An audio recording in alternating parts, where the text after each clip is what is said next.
Did you know trusting your home's estimate is a huge mistake? Whether you're buying, you're selling, or you're just curious, that magic number Zillow gives you might be dangerously off, which is exactly why I'm going to explain how Zestimates aren't as accurate as you think and how they could actually put your biggest investment at risk. What's up, guys? Anthony Esposito with eXp Realty, your local real estate expert right here in the Cleveland, Ohio area. Every single week, I have people reach out to me for guidance, for a resource, and to help them with buying, selling, or investing here in the Cleveland area. If you need help as well, contact me directly here or use one of the methods I have listed in the description below. So let's find out exactly why these estimates are so inaccurate. And lastly, how you can get a true value on your house. So basically, the Zestimate is just Zillow's algorithm that they designed to give you an estimated market value on your homes or a home you're gonna buy. And I get it. It's fast, it's free, it's right there at your fingertips, makes it convenient, right? But just because it's easy doesn't necessarily mean that it's going to be accurate.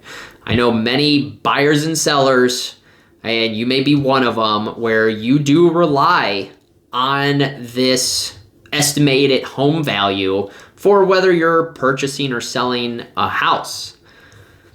That's not the best idea, and here's why. So the Zestimate it's not fixated on hyperlocal areas. They are looking at regional data. And what I mean by that is if you take my hometown of Brunswick, for instance, there may be a street that has every home completely updated.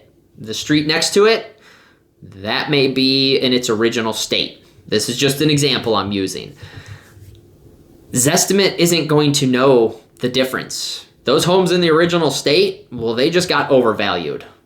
And the homes that are upgraded, they may be getting undervalued because they are just grouping everything together. They're not breaking it down house by house, street by street. And another thing that Zestimate doesn't look at is, is Zillow coming to your house and seeing the interior and exterior upgrades that you've done? No, they're not. So you could be putting in thousands of dollars and updating a kitchen, finishing a basement. Zillow is not going to know those things unless it is of public record. That's the only way that they can find out what exactly you did to your house. And let's be honest, how many of you have a finished basement where there weren't permits pulled and you just got it done? Not many people do. It's going to increase the taxes and it's just going to be a headache. And even with that, Zillow can still miss those little upgrades. So if you spend $50,000 on updating your house, Zillow has no idea that you just spent $50,000 updating your house. So guess what? You just got undervalued with that Zestimate. And another thing to consider is the neighborhood nuances that are out there. And by that, I'm meaning you may have a home in a highly desirable, high-ranked school district where, let's say, a few homes down, it's zoned in a less desirable school district, or maybe a street over is like that. That Zestimate's not taken into account those school districts. They are looking at the sale price of the home. That is it. And if you're in a higher ranking school district that is more desirable, you're going to fetch a premium price compared to one that is, not as great of a school district. I have a few cities that I know of off the top of my head that have multiple school districts. Columbia Station is one of them, for example. They have 3 different school districts throughout Columbia Station, and Strongsville is being one of them. Of course, that is a highly desirable spot in Columbia Station because you're not paying city taxes, but you're still getting Strongsville City School District. Now, there's also the timing of the data that comes through. So Zillow is going to lag. Those estimates are going to lag because they are taking sold property data. So you may be looking at something that is out of date. And right now, for instance, it's been a declining market. So a few months ago, it's not going to have the same value as of right now. So you may be looking at something that is either overvalued or undervalued. And I know of people right now that are even saying, hey, my house's value just went up, looking at the Zestimate. We've been in a declining market. Home values are not going up. They're actually coming down. But Zestimate is showing that the home value is going up. It doesn't work that way. And don't forget about the unique values of like the lots that you have.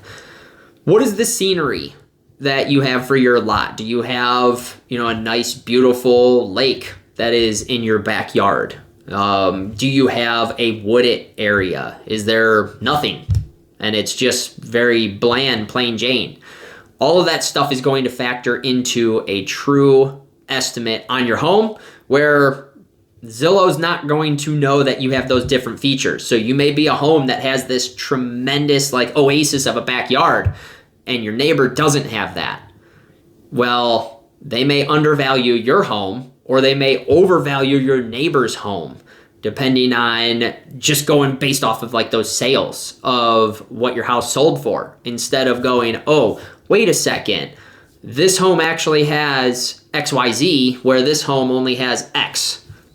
That's another thing to consider when looking at those estimates and really understand the inaccuracy of them. Now, there are real life consequences that have come from Zestimate, and I have dealt with them personally with clients.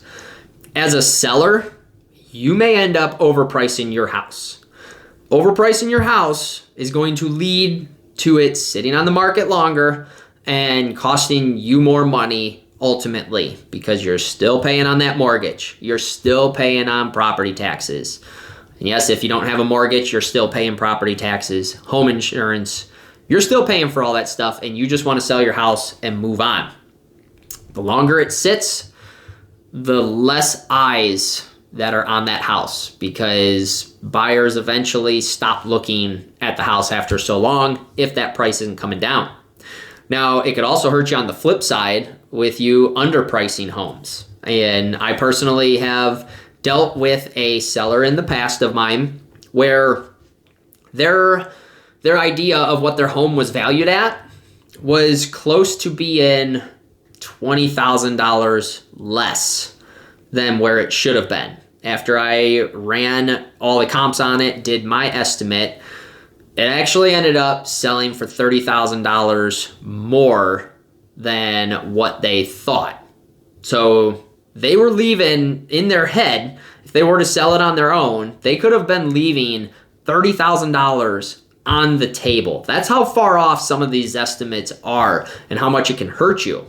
Now, as a buyer, you're going into these and you're looking at his estimate and you're seeing the home say it's priced at $400,000, but the Zestimate on it is $360,000. Well, if you go into it, you might be missing out on a huge opportunity, because maybe that house is priced properly and you fell in love with it, but you think it's just completely overpriced. They're not going to budge, so you don't put an offer in on the house. And on the flip side of that, you could be looking at it as missing out on a deal. You may look at that Zestimate and see that, or I shouldn't say deal. You could be overspending. You could be overpaying and, not making that deal. And by that, I mean, you may see a Zestimate come in for that $360,000 or for $400,000, and the house is priced at $360,000. So you think, great, excellent. I have a fantastic deal. Here we go. Super excited, right? And then you come to find out that that Zestimate is way off, and the house is, say, only worth $365,000, or maybe it's only worth $355,000. So you had high hopes in having basically instant equity like that just coming through, and it's not the case, and it's only going to end up, hurting you in the long run, because you thought you just got a tremendous deal on that. And also with that, you know, these missed opportunities, it's not just the buyers, it's also for the sellers, because you can be missing out on great deals all around. You could be leaving money on the table as a seller. You can be spending more money as a buyer, or not even, you know, getting an actual deal because your perception of the value was misled by these estimates that are solely going off of the sold price of a house. Now that leads me into the importance of at least contacting an agent. Whether you're gonna sell on your own, or you're going to use an agent, or you're gonna buy on your own, or you're gonna use an agent to buy as well. We go through and we have the market insight. We know the local hot spots, the high demand spots. We understand how our market is actually working, because, you know, right now, you know, the Cleveland area, we've been in a decline. That might not be the same, say, for Detroit area, Columbus area, Tampa Bay. I mean, throw a city out there. Every market is completely different. Every neighborhood is completely different. We're gonna know the hot spots of the cities.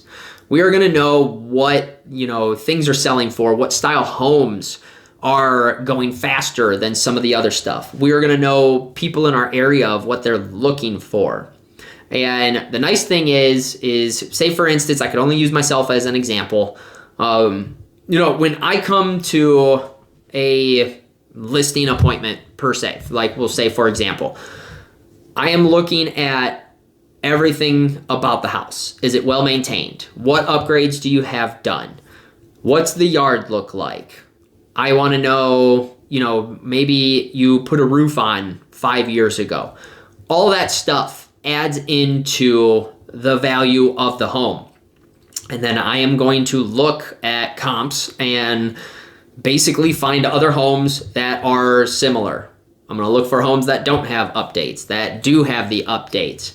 That's how a house gets priced accurately. Not just going off the sale price and saying, oh, that's it.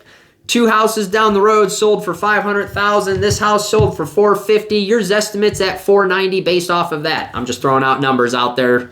I didn't actually do the math. Randomly just threw numbers out there. We're not looking just at the sale price. We are actually trying to find out what that house looks like. How does it compare with interior, exterior, mechanicals, you name it, all of that stuff factors into play. Now that you see why the Zestimates are so inaccurate compared to an actual CMA being done on your house, let me know in the comments down below. Have you trusted it in the past and got burnt? Do you still trust it? What are your feelings on that Zestimate home value? If you got any value out of the video, smash the like button. It's greatly appreciated. Again, I help people just like you every single week with buying and selling. If you need help as well, or you just have questions and want to use me as a resource, contact me directly here or use one of the methods I have listed below in the description. If you haven't already, click subscribe, turn notifications on so you can stay up to date on all my real estate videos I have coming your way.